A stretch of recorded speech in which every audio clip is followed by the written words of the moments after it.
అందరికీ నమస్కారం. నేను మీ కిరాక్ కార్పీని. ఈ రోజు విషయం ఏంటంటే చాలా ఆశ్చర్యకరమైనటువంటి విషయం. మీ అందరికీ తెలుసు, టైమ్స్ ఆఫ్ ఇండియా ఇది భారతదేశంలోనే అతి పురాతనమైనటువంటి ఆంగ్ల వార్తా పత్రిక.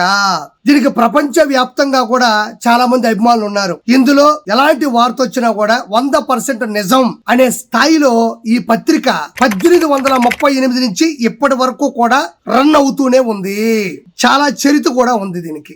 అలాంటి టైమ్స్ ఆఫ్ ఇండియాలో ఏది అతి పురాతనమైన భారత ఆంగ్ల భాష వార్తా పత్రికలో ఈ రోజు ఒక వార్త వచ్చింది. ఇది అందరినీ కూడా షాక్ కు గురి చేస్తుంది. బట్ ఎంత షాక్ అయినప్పటికీ కూడా పాత రోజుల్లో మనం అనుకున్నదే. ఈ టైమ్స్ ఆఫ్ ఇండియా అనే ఆంగ్ల భాష వార్తాపత్రిక 2019 నుంచి 2024 మధ్యన ఎలాంటి ఆల్కహాల్ విధ్వంసం సృష్టించింది, ఆరోగ్యం మీద ఎలాంటి అధ్యయనం చేసింది అనేది వాళ్ళు ఈ పత్రికలో ప్రచురింపజేశారు. అది చిన్న చితక విషయం కాదు. ఎక్కడో ఉండేటువంటి పత్రిక ఇక్కడ ఆంధ్రప్రదేశ్ మీద వెల్లడించడం మామూలు విషయం కాదు. ఇది నిజాలు కూడా. ఎందుకంటే ఇది సాక్షి వార్తాపత్రిక కాదు. అబద్ధాలు రాయడానికి, అబద్ధాలు కూయడానికి, అబద్ధాలు కోయడానికి ఇది అత్యంత ప్రచురితమైనది, అత్యంత ప్రాచీనమైనది, పురాతనమైనది. 1838 నుంచి ఇప్పటి వరకు ప్రచురిస్తూనే ఉంది.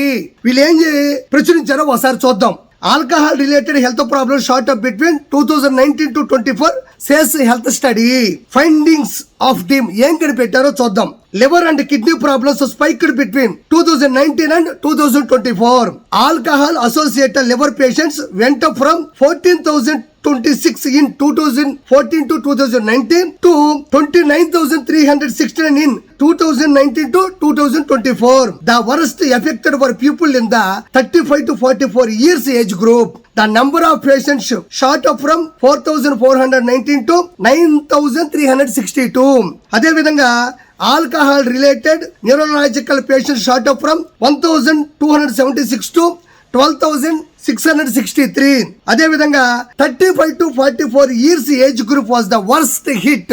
Alcohol related kidney patients rose from 49,060 to 90,385. ఇక్కడ గమనించినట్లయితే లివర్ పేషెంట్లు, కిడ్నీ పేషెంట్లు ఎంతమంది బాధితులైనారు.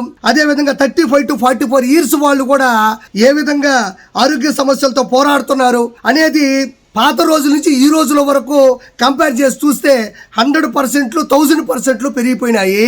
వాళ్ళు ఆరోగ్యం మీద ఆంధ్రప్రదేశ్ లో ఉండేటువంటి నాసిరకమైనటువంటి ఆల్కహాల్ స్పిరిట్ తాగడం వల్ల కోల్పోయిన జీవితాలకు సంబంధించినటువంటి ప్రచురితం చేశారు. ఇది చిన్న చితక విషయం కాదు. నేను ఇంకో విషయం కూడా మీకు చెప్పాలి. ఏంటంటే ఈ జగన్మోహన్ రెడ్డి అనే వ్యక్తి 2010 నుంచి 2024 తన పరిపాలనలో 38 కొత్త బ్రాండ్లని ప్రవేశపెట్టాడు. పాత బ్రాండ్లన్నిటినీ కూడా ఉన్న పరంగా మూసివేయించేశాడు. అవి అంతర్జాతీయ, జాతీయ బ్రాండ్లను తయారు చేసేటువంటి కంపెనీ. ప్రపంచ వ్యాప్తంగా గొప్ప గొప్ప కంపెనీలని తయారు చేసేటువంటి మద్యం కంపెనీలను పూర్తిగా ఆపేశాడు.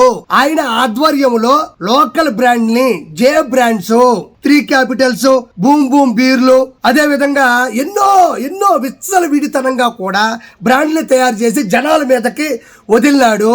38 కొత్త బ్రాండ్లని, అది విస్కీ అయినా, వైన్స్ అయినా, బ్రాండీ అయినా, బ్రేజర్ అయినా, రెడ్ వైన్స్ అయినా, ఏది అయినా కూడా లోకల్ మందులు మాత్రమే తయారు చేసి నాసిరకమైన నాణ్యత లేనటువంటి బ్రాండ్ను తయారు చేసి జనాల మీదకు వదిలి ఆడవాళ్ల పుస్తులు రాలిపోయేటట్టు, కుటుంబాల్లో గొడవలు వచ్చేటట్టు, మర్డర్లు, మానభంగాలు, దారుణాలు, ఘోరాలు, నేరాలు ఎన్నో వచ్చేటట్టు కూడా ముందుకు తోసినటువంటి వ్యక్తి జగన్మోహన్ రెడ్డి.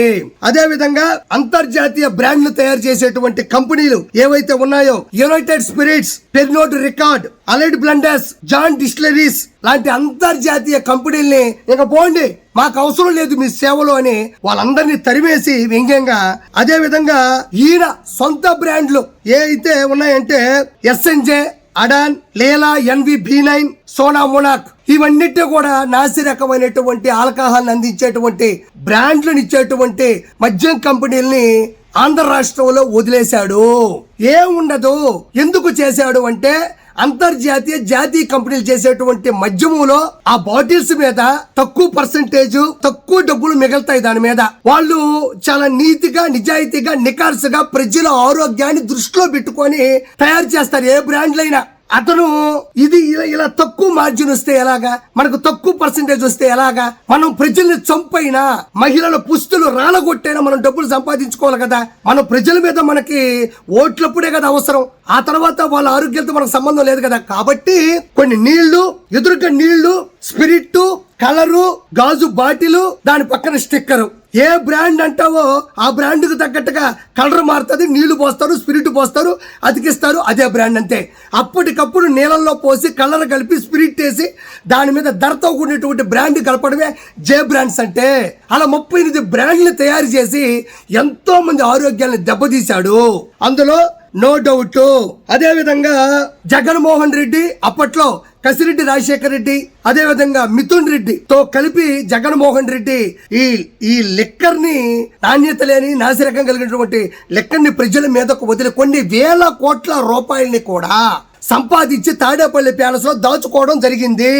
అందులో ముఖ్యులు ఎవరన్నా ఉన్నా అంటే కసిరెడ్డి రాజశేఖర రెడ్డి, అదే విధంగా మిథున్ రెడ్డి, జగన్మోహన్ రెడ్డికి తొత్తులు. నేను చాలా సార్లు చెప్పడం కూడా జరిగింది, లెక్కర్ స్కామ్ వేల కోట్ల రూపాయలు వాళ్ళు దందా చేశారు. ఇంకొక విషయం చెప్పాలి, అదేంటంటే 2019 నుంచి 2024 మధ్యలో కూడా ఎక్కడా కూడా అప్పట్లో ప్రైవేటీకరణ చేసేవాళ్ళు, వైన్ షాపులకి టెండర్లు వేసేవాళ్ళు, చీటీలు తీసేవాళ్ళు, వచ్చిన వాళ్ళు అది తీసుకొని వాటిని ముందుకు తీసుకెళ్లేవాళ్ళు. కానీ జగన్మోహన్ రెడ్డి ఏం చేశాడు, చేసింది నాసి రకమైన బ్రాండ్లు. మంచి బ్రాండ్లో 10 రూపాయలు మిగిలితే ఇక్కడ 100 రూపాయలు బ్రాండ్ అని పెడితే 90 రూపాయలు మిగిలేటట్టు, కలర్కు 1 రూపాయి, నీళ్లకు 10 పైసలు, స్పిరిట్ కు 1 రూపాయి, ఆ స్టిక్కర్ కు 1 రూపాయి, ఈ విధంగా తప్ప అంత మార్జిన్ పెట్టుకున్నాడు. 2019 నుంచి 2024 మధ్యన ఈ విధంగా నాసిరకంగా చేయడమే కాకుండా వాటిని ప్రైవేటీకరణ చేయకుండా, చీటీలు తీయకుండా వాటిని ఏం చేశాడంటే గవర్నమెంట్ ఆధీనంలోకి తీసుకొని దానికి డిజిటల్ ఏదైతే ఫోన్ పేలు, గూగుల్ పేలు, లేకపోతే దానికి ఒక సంబంధించినటువంటి బ్యాంక్ అకౌంట్లు అవేమీ లేకుండా కేవలం క్యాష్ పెట్టు, బాటిల్ పట్టు, ఇంటికెళ్ళి కొట్టు, ఆ తర్వాత ఆరోగ్యం రీత్యా హాస్పిటల్కి నెట్టు. అంటే నాసిరకమైన బ్రాండ్లు, నాసిరకమైన కంపెనీలు తీసుకురావడమే కాకుండా వేల కోట్ల రూపాయలు ఆర్జించడమే కాకుండా వాటిని గవర్నమెంట్ ఆధీనంలోకి తీసుకొని బ్యాంక్ అకౌంట్లకి, ట్యాక్సులకి లెక్కలు పాడు లేకుండా డైరెక్ట్ గా క్యాష్ ఇచ్చి డైరెక్ట్ గా బాటిల్ తీసుకునేటువంటి సదుపాయాన్ని క్రియేట్ చేశాడు ఆయన. ఆ విధంగా బ్రాండ్ల మీద మార్జిన్లే కాకుండా ప్రభుత్వానికి లెక్కలు చెప్పని స్థాయిలో కూడా వాటి మీద వేల కోట్ల రూపాయలని దందాలు చేయడం జరిగింది, లూటీ చేశాడు. జగన్మోహన్ రెడ్డి వేల కోట్ల రూపాయలని ఆర్జించడమే కాకుండా అమాయకమైనటువంటి ప్రజల ఆరోగ్యాలతో, ఆడవాళ్ల పుస్తలతో నేరాలు, ఘోరాలు, దారుణాలని ప్రోత్సహించిన వ్యక్తి జగన్మోహన్ రెడ్డి. అన్నిటి మీద కూడా విచారణ జరుగుతుంది. జగన్మోహన్ రెడ్డి గాని, కసిరెడ్డి రాజశేఖర రెడ్డి గాని, మిథున్ రెడ్డి గాని ఎవడూ తప్పించుకోలేడు. 100% జగన్మోహన్ రెడ్డికి ఇందులో ఆర్థికంగా కొట్టేసిన డబ్బుల ద్వారా గాని, ఈ కేసుల మీద గాని, ఈ చేసిన పాపాల చిట్టా ద్వారా కూడా 100% అతను దీనికి అర్హుడు. 100% అతన్ని అరెస్ట్ చేయాలని మనస్ఫూర్తి కోరుకుంటున్నాను. Thank you so much. Times of India వార్తాపత్రిక, భారతదేశ పురాతన ఆంగ్ల భాష వార్తా దినపత్రికకి నేను శిరస్సు ఉంచి కృతజ్ఞతలు తెలియజేసుకుంటున్నాను. ఇలాంటి జగన్మోహన్ రెడ్డి అరాచకాలను తీసుకొచ్చి ప్రజల ముందు పెట్టిన మీకు నా సెల్యూట్.